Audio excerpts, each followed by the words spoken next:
todos os livros que chegaram por aqui durante o mês de junho. Esse é o quadro Novos na Estante ou famigerado Book Haul. E vou começar mostrando para vocês recebidos de clube de assinatura de livros, lembrando para vocês que nós temos cupons de desconto, então não deixe de conferir aqui o box de descrição do vídeo, porque tudo que eu citar também vai ter links aqui para vocês, redirecionando aí para vocês conferirem em detalhes, tá bom? É do Clube Vitorianos, que é um clube de livros da editora Pedra Azul, uma editora que já é famosa, publicação de livros clássicos, raros. Nós temos então A Mão de Etelberta, do Thomas Shardy, esse famoso escritor vitoriano, bem pessimista, bem focado em livros de desgraceiras. Ano passado fiz uma leitura que eu gostei muito, né, apesar de ser bem trágica, que é o Judas o Obscuro. Só que esse livro, a editora, né, focada, e principalmente esse clube focado em trazer livros inéditos mesmo, com essa temática da era vitoriana, então nada mais justo que escolher esse escritor tão representativo, né, desse período.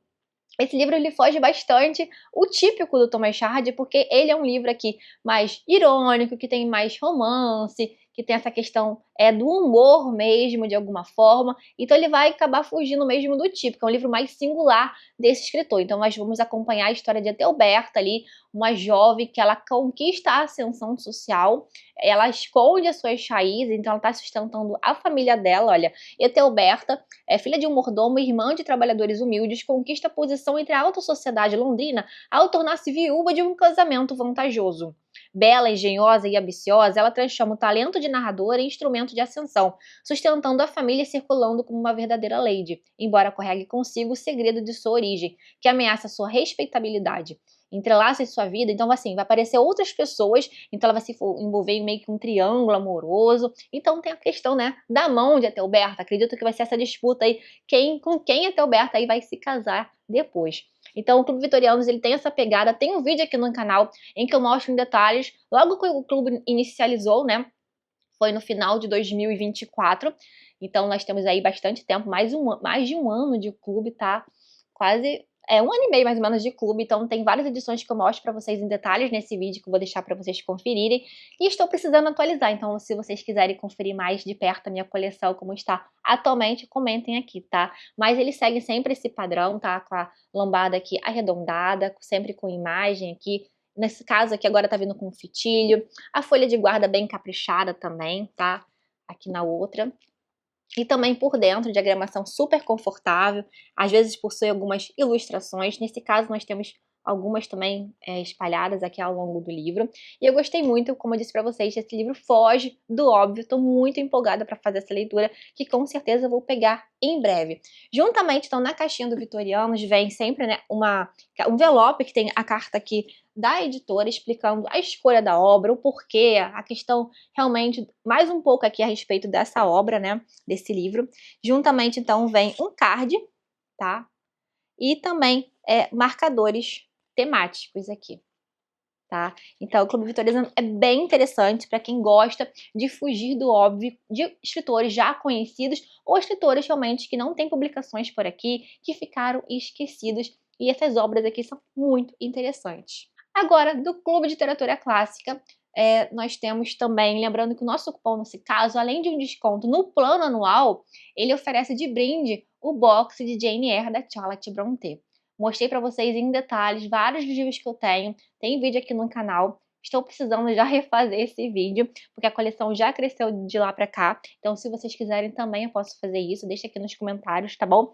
E o livro do mês, nesse caso aqui, de junho, tá? O do Vitorianos foi no mês de maio, mas esse aqui foi do mês de junho, que é O Jogador, do Dostoiévski. Aqui nós temos a tradução do casal Guerra, da Nina e do Felipe Guerra, tá? E aqui nós temos um livro bem psicológico do Dostoiévski, em que ele vai falar justamente de um tema que ele era muito comum, que é a questão da jogatina, né, nessas apostas em cassinos. O Dostoiévski ele ficou muito endividado justamente por ser, né, esse apostador, e ele acabou contraindo uma dívida aí com um editor, e que ele teria que publicar um livro. Ele acabou pegando um prazo ali praticamente de 26 dias para publicar esse livro. Então ele acabou escolhendo um tema de que ele sabia bastante escrever, né, que é sobre a jogatina. Contratou, inclusive, uma datilógrafa que viria a se tornar a sua esposa. Então é bem interessante, inclusive, a história de publicação desse livro. Mas esse aqui, a gente vai acompanhar a história, então, do Alexei, que é um tutor de uma família russa e tal. Essa história se passa numa cidade fictícia de Roletemburgo. Achei bem sacada. E aqui a gente acompanha o Dostoiévski bem irônico, então falando sobre a questão do jogo, como ele corrói a alma do homem, como tira a dignidade, como tira o amor, como tira tudo isso. Essa caba é um tanto macabra, inclusive, né? Mas justamente ela, pelo que eu entendi, né, dá pra perceber o quanto esse livro, né, tá corroendo ali a alma desse homem, né, do Alexei. Então, uma edição bem caprichada, como sempre, também do Clube Literatura Clássica, tá? Com alguns aspectos aqui remetendo ao jogo, né, ao cassino. Então, com algumas imagens aqui também por dentro, tá? E é um livro, não fazendo um trocadilho aí, mas ele é extremamente viciante, tá bom? Então, olha aqui, bem, com vários detalhes aqui também. Eu gostei bastante da lombada também, com esses dados aqui. Inclusive, juntamente então com esse livro, vem o livreto aqui, né, esse livro de bolso, na verdade, que é uma crônica do Dostoiévski, que é Notas de Inverno sobre Impressões de Verão. Aqui nós temos até a caligrafia do Dostoiévski, tem alguns detalhes aqui também por dentro. Aqui a tradução desse livro de bolso é da Diana Soares Cardoso, não é do Casal Guerra, tá bom? Então aqui por dentro para vocês conferirem. Eu gosto muito quando vem sempre esses livros de bolso com algum mais aí da obra do escritor. Juntamente então vem esse card, né, com o postal do escritor, e no verso vem um planner aqui de leitura, né, você pode fazer a leitura deste livro em 18 dias, né, então lendo meio que um capítulo por dia, tá? E também junto vem com um marca-página temático. Tá, então esse é o livro foi o livro de junho, e se você for assinante anual, você pode fazer a aquisição, tá? Depois normalmente de um mês que ele faz os envios, você consegue adquirir edições antigas, claro, mediante a disponibilidade, mas só quem for do plano anual, né? For do plano Mecenas, tá bom? Agora, recebidos de editoras. Nós temos aqui editoras que estavam sumidas, que fazia muito tempo que não mandava aqui pra gente, tá? Tô muito contente com isso, né? Finalmente notado de novo para algumas editoras que eu gosto bastante. E uma delas é a editora Darkside. Eu estou muito, muito contente. Até porque eu tinha comentado desses lançamentos com vocês naquele quadro de livros desejados, que eu tô com muita vontade de ler. E o primeiro deles aqui é Vertigo. Esse aqui é um livro que inspirou o famoso filme do Hitchcock, que eu amo esse filme. Aqui é da dupla, que esqueci, peraí, tem o nome aqui dela, que eu já esqueci desses escritores, que eu não decorei o nome, peraí, que é Bolot e Narcejac. Alguma coisa desse tipo, tá aqui escrito aqui por dentro. É que não apareceu aqui na capa. Ah, tá aqui inclusive na lombada aqui do livro, tá? Mas aqui remetendo realmente ao pôster do filme, é bem interessante. O homem ele é contratado, olha, o homem é contratado para vigiar a esposa de um velho amigo. À primeira vista não há motivo, nenhuma doença, nenhuma traição, nenhuma explicação plausível. Ainda assim algo escapa. Silêncios súbitos, olhares que se perdem. A sensação inquietante de que aquela mulher luta com algo sinistro, algo interno. A vigilância ganha peso, a rotina se distorce. Aos poucos, o olhar de quem investiga deixa de ser confiável e se torna em obsessão. Esse livro é exatamente aquilo que eu gosto. Curtinho, bem viciante e bem psicológico. Eu acredito que eu fazendo algumas leituras das quais chegaram por aqui nesse vídeo, daqui a pouco eu consigo trazer uma nova terceira parte aquele vídeo que eu trago aqui no canal de livros viciantes que te tiram do celular. Porque realmente eu gosto muito, como eu disse pra vocês, desse filme, né, com o James Stewart e a Kim Novak, e tava ansiosíssima, tinha uma edição há muito tempo já esgotada de Vertigo, e agora nós temos esta edição lindíssima da Darkside, aqui com algumas cenas do filme, aqui também, ó, do James Stewart também, na escada aqui, né, aqui na escada, aqui, tá, e aqui por dentro também tá muito bem acabado, como de sempre, aqui da Darkside, aqui do Hitchcock. Olha que lindo para quem é fã de cinema também. A obra que deu origem a esse famoso filme aqui. Então, tô super empolgada para fazer essa leitura com certeza. O outro aqui é um livro que tem esse pegada também de suspense, mistério. Também tem esse fundo, no caso, gótico. Olha essa capa da Mulher de Preto, da Susan Hill. Eu amei, tá vendo? Tem esse aspecto aqui que parece de almofada, tá? Apesar da capa ser lisa, tá? Não tem textura nenhuma, mas remete a isso, tá? A lombada e também aqui no verso. Esse aqui é do selo da Macabra, inclusive. Ah, esqueci de mostrar que aquele livro do Hitchcock vem com... Do Hitchcock não, né? Que Vertigo, né? Inspirou o filme. Aqui vem essa postal aqui, tá? Normalmente isso aqui, eu não sei se comprando pela Amazon vem esses brindes, mas no site da editora normalmente vem, tá? Normalmente não, sempre vem. com esses brindes. O da Amazon que eu não sei. E às vezes vem, tá? Esse aqui, no caso, que eu tô mostrando pra vocês depois, deixa eu separar aqui.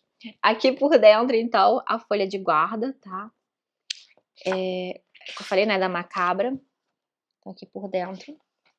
Aqui, esse aqui, eu vou contando a história aqui pra vocês, olha.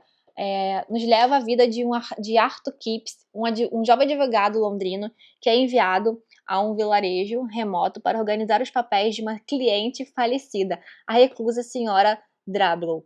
Na misteriosa casa do pântano, Arthur começa a desvendar segredos terríveis. A cadeira de balanço no quarto abandonado, o som assustador de um pônei, o grito de uma criança no nevoeiro e, mais assustador de todos, a mulher de preto. Isso é que eu não vou conseguir esperar até outubro, que eu gosto de fazer leituras temáticas, até porque eu falo pra vocês que eu deixo muitas leituras temáticas, assim, mais góticas para outubro, e eu fico uma quantidade muito grande, acabo não lendo os livros que eu quero, e eu acabo por priorizar em breve essas leituras com certeza, de Vertigo e A Mulher de Preto. Então olha aqui, os dois estão em corte preto no caso, tá? Tô super empolgada de fazer. E juntamente então com esse livro, veio esses dois aqui, meio que funciona também como marcador, né? Então, para vocês conferirem aqui. E, né, mais um recebido da Dark Side foi essa coletânea de contos aqui da Shirley Jackson. Eu gosto muito dessa escritora. Tem um conto dela, A Loteria, que é muito bom. Inclusive, eu já li o conto A Loteria, que vem numa coletânea da editora Alfaguara, que é A Loteria e Outros Contos. E eu também já li a HQ da própria Dark Side para o conto A Loteria, que é um conto justamente como a Shirley Jackson, uma escritora muito querida, inclusive, pelo Stephen King. Então ela aborda muito essa questão psicológica mesmo também na sua narrativa, esse horror bem misterioso aí da alma mesmo humana de alguma forma. E a loteria é bem interessante, tá? Porque ele vem naquela coisa do comum, do ritual, do básico, aquilo que se repete, e aquilo assusta bastante. Então eu gosto muito de livros que trabalham dessa forma, do susto por meio dessa forma aí do banal mesmo. Essa aqui eu tô interessada bastante em conhecer, olha, Shirley Jackson abriu o caminho para gerações de escritores com suas histórias sobre os horrores que se escondem sobre a superfície do cotidiano. Tá vendo o que eu falei pra vocês? Logo após a sua morte, seus filhos encontraram um tesouro, contos nunca antes publicados, agora reunidos nesta impecável antologia. Jardim Noturno reafirma a força, acabei nem falando o nome do livro, né, que é Jardim Noturno. Isso, Jardim Noturno, da Shirley Jackson. Reafirma a força duradoura de Jackson e celebra sua voz inconfundível. Como jardins que só florescem à noite, esta coletânea assombrada revela a beleza que mora nas trevas. E olha que edição, tem muitos contos aqui. Eu acredito que... Eu não vi a loteria aqui, tá? Eu acho que são os livros, realmente são os contos que ainda não foram publicados. Então, tem a Mansão na Casa da Colina, não é isso? Os livros que tem da Alfaguara, tá? Tem os contos também que sai que é um selo da companhia, né? Que são 4 livros que tem. Até então, deixa eu mostrar aqui a página de contos pra vocês. Mas eu passei de perto aqui por cima e não vi a loteria, mas já vi vários outros contos aqui. Tem um que eu já vi falar, que eu já tinha visto em algumas listas aí que tem de contos de Shirley Jackson, são bem famosos. Mas peraí, deixa eu deixar aqui parado pra vocês quiserem dar um zoom aqui pra identificar os contos. Mas é dividido em 2 partes também, tá? O livro. Aqui no meio aqui, você vê, tem a segunda parte. Peraí, deixa eu puxar aqui. A segunda parte aqui dos contos, aqui como foi dividido o livro.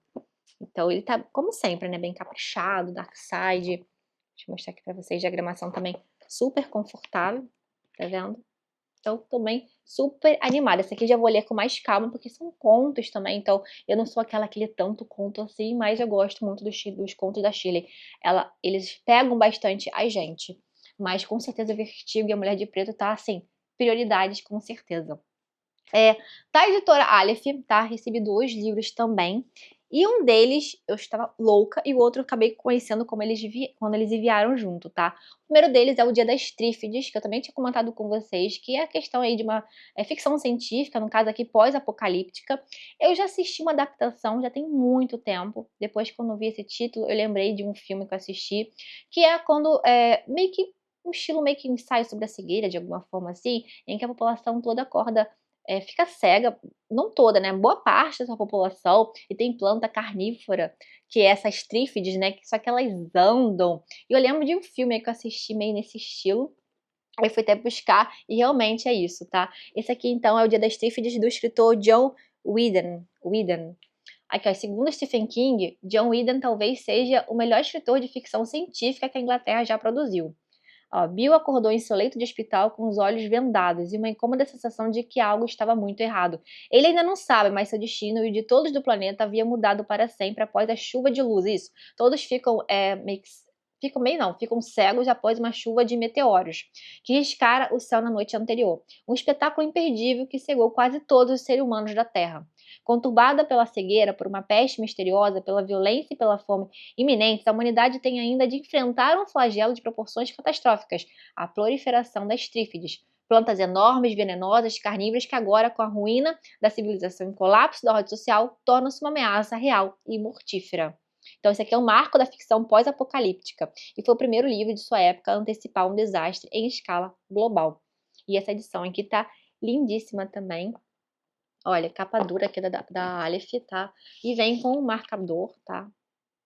Dia das Trífides. Olha aqui essa parte que tá lindíssima, né? Aqui também, mostrando aqui pra vocês. E a diagramação também super confortável. E esse aqui também é um que tá em prioridades. E assim, eu já conhecia que existia esse livro.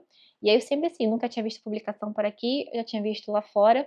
E ficava sempre para depois. Aí agora nós temos este exemplar aqui, esse grande clássico. Falo pra vocês que eu não gosto muito de ficção científica tanto assim, mas tem uns títulos assim envolventes, assim, que acabam me despertando muito interesse. E o caso que eles me enviaram junto aqui é um livro que eu nunca ouvi falar, que é A Segunda-feira Começa no Sábado. São dois irmãos aqui, eu acho que são dois irmãos, tá? Que é Arkady e Boris Streligatsky. Algo assim. Pelo nome a gente percebe, né? Russo. Então, ficção científica russa. Eu achei bem interessante, eu gosto bastante de literatura russa. Então, esse livro aqui. E olha a premissa que é bem interessante, ainda mais eu formada em matemática aplicada. Então, tem a parte da matemática aqui no livro e um pouco da programação. Olha isso. O jovem programador Sasha, natural de Leningrado, né, parte de cá rumo ao norte da Rússia para visitar alguns amigos na longínqua Soleviets. No caminho, à beira da estrada, encontra dois sujeitos peculiares e acaba lhes dando uma carona até essa cidade que não é exatamente o que parece. Por obra do acaso ou do destino, que começa com um gesto de camaradagem, termina em uma inusitada oferta de emprego a um misterioso instituto de pesquisa científica em magia e bruxaria. Isso mesmo, gente. Eu olhei 2 vezes isso até entender mesmo.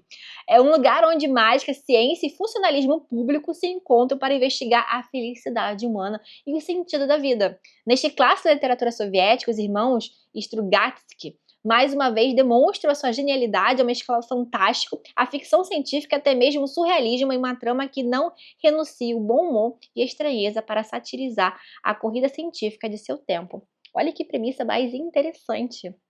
Eu achei bem legal, né, essa ideia aqui. E também, como eu disse para vocês, literatura russa, então fugindo bastante aí também do óbvio, tá? Ah, não mostrei, né, o marca-página aqui também, temático, tá? Aqui por dentro. Aqui também na outra folha de guarda, né? E aqui a diagramação também. Então, tô bem contente aí também com esse recebido. Não conheciam, me digam aí se vocês já conheciam esse livro, esse escritor. Eu nunca tinha ouvido falar, tá? Então, ai, que é uma paródia encantadora, tanto da cultura institucional soviética, quanto da paródia fantasia, da própria fantasia e da ficção científica. Então, muito contente mesmo. Aí agora, tá? Da editora Record, tá? Olha como nós estamos ficando chique aqui, tá? E recebidos, tá? Mais 2 livros aqui de escritores que eu gosto bastante. Estou falando, então, mais um daquela coleção maravilhosa dos livros do John Steinbeck, no caso aqui, Ratos e Homens. Eu já li esse livro há muito tempo atrás, foi uma edição que eu tinha da LPM, e eu estava louca para que a Record, né, publicasse nessa coletânea que nós já temos as Vinhas da Ira, Leste do Éden, A Pérola, que eu já li esse ano e gostei muito.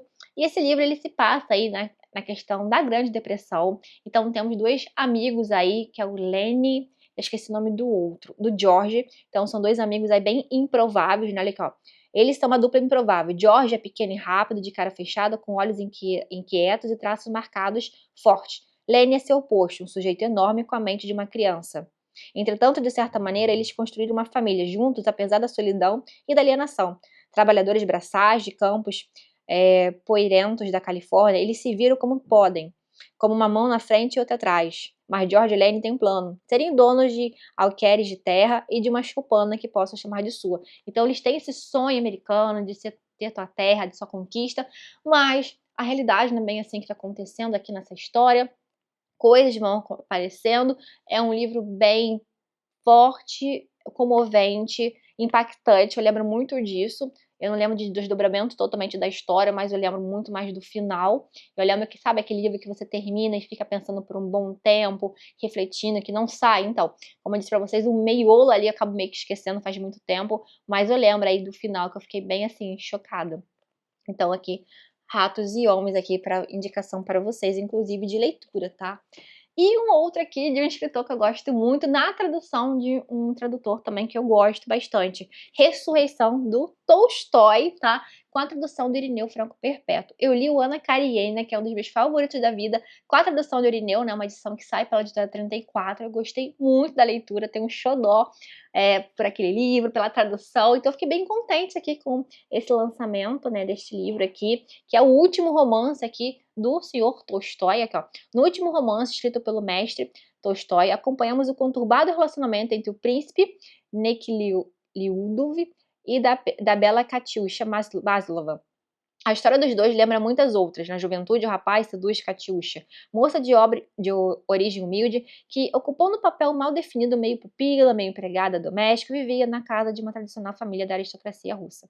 Mesmo que houvesse amor entre o casal, a necessidade dos poderosos de manter as aparências falou mais alto. Depois de muito tentar, enfim, conseguir satisfazer seus desejos, o rapaz se vê abalado pela consciência de que fez algo errado e parte com o exército, deixando para Katyusha apenas uma quantia em dinheiro a título de reparação pela desonra e o fardo de lidar sozinha, com as consequências daquela noite. Meses mais tarde, o desgosto da jovem é tamanho que ela não consegue permanecer na casa da família. Ao pedir para ir embora, é liberada sem qualquer consideração para suas antigas patroas e tutoras, afinal, ela havia se estragado completamente. Quando anos depois parece impossível que o arrependido Nekhlyudov a encontre, tendo que encarar novamente a culpa pelo que fez, o destino os coloca frente a frente. Ele é um dos jurados na audiência em que Katyusha é julgada como assassina de um rico mercador. Serão eles capazes de atravessar, movidos pela brutal força das desigualdades, as ressurreições internas que os aguardam quando a moral e a dignidade são postas à prova? Isto ao longo de 10 anos, marcados por instabilidade pessoal e intensa convulsão social na Rússia, Ressurreição, publicado em 1899, capta a sufocante atmosfera russa após o assassinato do czar Alexandre II e a subsequente ascensão da política ultraconservadora. Neste romance, Tolstói desenvolve uma história de amor impossível, enquanto reflete profundamente sobre a condição humana e a hipocrisia das elites. E aí? Esse livro nunca ficou tanto no meu radar, assim, Ressurreição. Eu sei que é um livro que tem gente que não gosta tanto, tem gente que gosta, é um livro bem controverso de alguma forma, assim. O que vocês acham que gostam de Tolstói? Vocês já leram? Então, assim, para o ano que vem, meus planos é ler Guerra e Paz. E talvez, será que eu consigo encaixar até ano que vem, assim, ou ano que vem, Ressurreição? Me diga aqui o que vocês acham aqui desse livro a respeito. Porque eu sempre vejo comentário que, assim, não esperava tanto desse livro, surpreendeu, ou esperava muito e não gostou tanto assim. Então, sempre é isso, assim, não é nunca o livro que chama atenção, como Ana Karenina, claro, e Guerra e Paz. Então, sempre é um livro meio que sinto esquecido do Tolstói. Mas aqui fica a dica para vocês. Aqui por dentro também, diagramação super confortável, tá? Super gostosinho também de fazer a leitura, assim, bem maleável mesmo. Gostei bastante desses recebidos. E agora, na editora Unesp, tá? Uma parceira aqui antiga do canal, tá? Que enviou 2 livros, tá? São de 2 meses, tá? Que eles enviaram. E, primeiramente, aquele escritor que eu estou obcecada. Acho que eu sempre soube que eu ficaria obcecada com Victor Hugo. Sabe aquele escritor que a gente nunca tinha lido e a gente sempre fica assim, de olho nas obras, sabe que eu vou gostar? Sabe que eu vou amar? Eu nunca li, ainda não li Corcunda de Notre Dame, não li Trabalhadores do Mar e tenho altas expectativas. Esse ano eu já li 2 obras do Victor Hugo que eu simplesmente amei, que é Os Miseráveis, tá? E também O Último Dia de um Condenado. Me surpreendeu bastante, inclusive, esse livro, O Último Dia de um Condenado, que é bem curtinho, mas extremamente impactante. E eu sempre fui louca também, então quero ver como eu vou encaixar isso, Corcunda de Notre Dame. Mas nós aqui temos Os Trabalhadores do Mar. Esses 2 livros fazem parte da coleção Clássicos da Literatura Unesp, se você não conhece, tá? Ele já tem acho que são quase uns 40 títulos, tem literatura brasileira e literatura internacional de forma geral, tá? Tanto que esse aqui é o título, olha, vocês verem direitinho, tem o título aqui 21 e esse aqui é o número 24, tá? Eu tenho outros títulos da coleção, caso vocês tenham interesse em ver detalhes, tá? Aqui também é uma textura que nós temos aqui nessa capa, não sei se vocês vão conseguir perceber aí pelo vídeo, tem sempre esse hot stamp, segue sempre esse padrão, tá? E tem um tamanho aqui da Penguin, então inclusive quando eu coloco na estante, eu coloco junto com a coleção da Penguin, tá? E olha aqui, ó, sozinho em singelo barco, Gillian se lança ao mar, determinado a encontrar um navio naufragado e obter a mão da donzela prometida. Ele será obrigado a se bater com toda sorte de dificuldades que o destino parece caprichosamente interpor entre ele e sua amada, humano em uma missão com ares mitológicos. Gillian se inscreve entre os grandes personagens do mestre francês. Eu sei que ele escreveu esse livro quando estava exilado em Guernsey, né, na ilha de Guernsey, e também ele vai falar sobre ressaltar essa força da natureza e do ser humano também. Então, juntamente com Os Miseráveis, né, que vai falar da sociedade, a Corcunda de Notre Dame, né, a questão da religião, aqui ele traz a força da natureza. Então, aqui por dentro eu mostrei para vocês a diagramação do livro, tá? Aqui também tem uma pequena apresentação. Ah, uma coisa interessante para vocês saberem, né, que normalmente as traduções que nós temos de Trabalhadores do Mar, se eu não me engano, é feita pelo Machado de Assis, né? Então essa aqui é uma tradução do Jorge Colli. Jorge Colli.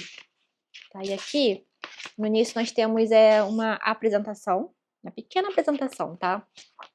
E também, aqui ó, foto do escritor, que também sempre vem isso, e uma observação aqui do tradutor. E logo depois nós começamos aqui a história, tá? Tô animadíssima para fazer essa leitura. Vamos ver quando eu encaixo isso, mas até ano que vem essa leitura sai com certeza. E esse aqui é literatura francesa também, tá? Manet Salomon, algo assim. Eu acho que são os irmãos, tá? Edmond e Jules Goncourt. Então, nós temos esse livro aqui. Ó, este romance, escrito a 4 mãos, retrata o vai e vem de pintores por ateliês e exposições numa efervescente Paris, buscando um lugar no concorrido cenário artístico da cidade, oscilando entre êxitos e fracassos, esperanças e frustrações. Ali se desenrola a história de amor do pintor Coriolis, algo assim, tá? Com a jovem modelo Manet. E os embates entre os sonhos de artista e as limitações da realidade. Esse aqui eu não conheço. Eu nunca vi ninguém falando a respeito desse livro, se gostou, o que achou, tá? Mas eu gostei. Eu gosto mesmo. Acho que as cores que eu mais gosto que sai dessa coleção são os tons de azul e o de vermelho eu acho lindíssimo. Combina bastante com esse vermelho, né? Então, diagramação também seguindo o mesmo padrão, tá?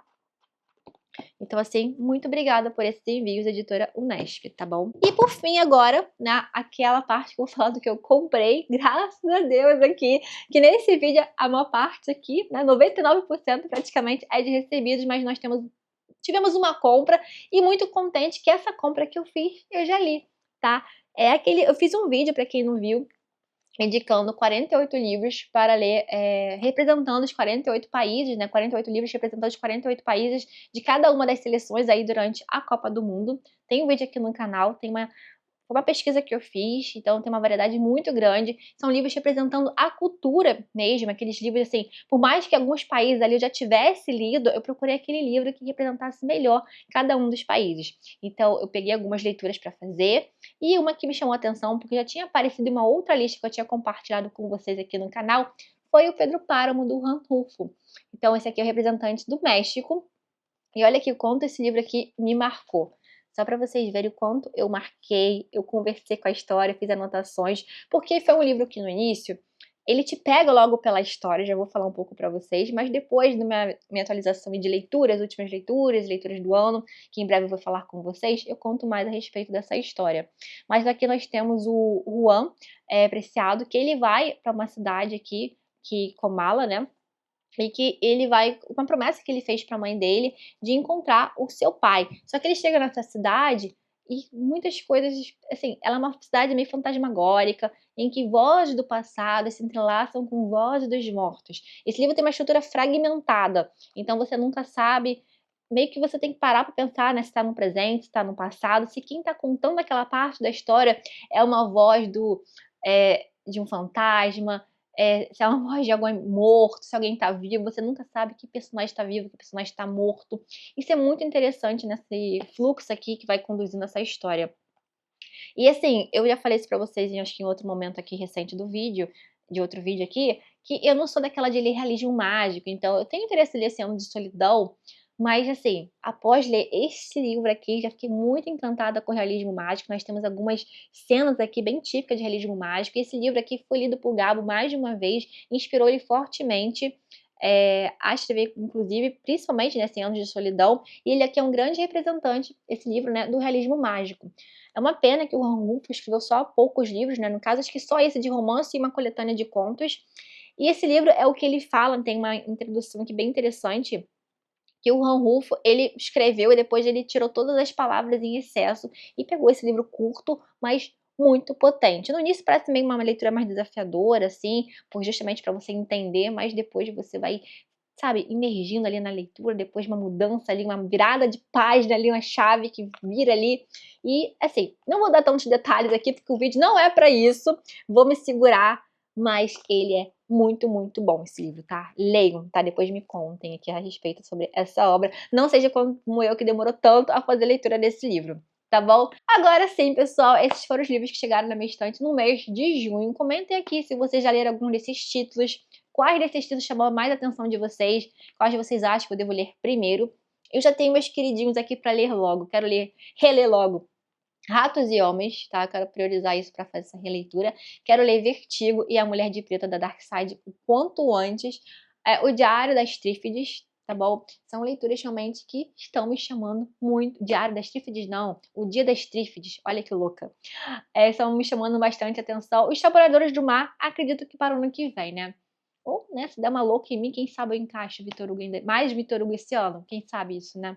Comenta aqui o que vocês acham dessas leituras, tá bom, pessoal? Lembrando sempre que para vocês se inscreverem, tem os links aqui no box de descrição, hypar o vídeo, curtir também. E lembrando sempre que o nosso vídeo termina, mas o nosso bate-papo não. Ele continua sempre aqui nos comentários, tá bom, pessoal? Olha, um beijo enorme, tchau, tchau e até o próximo vídeo.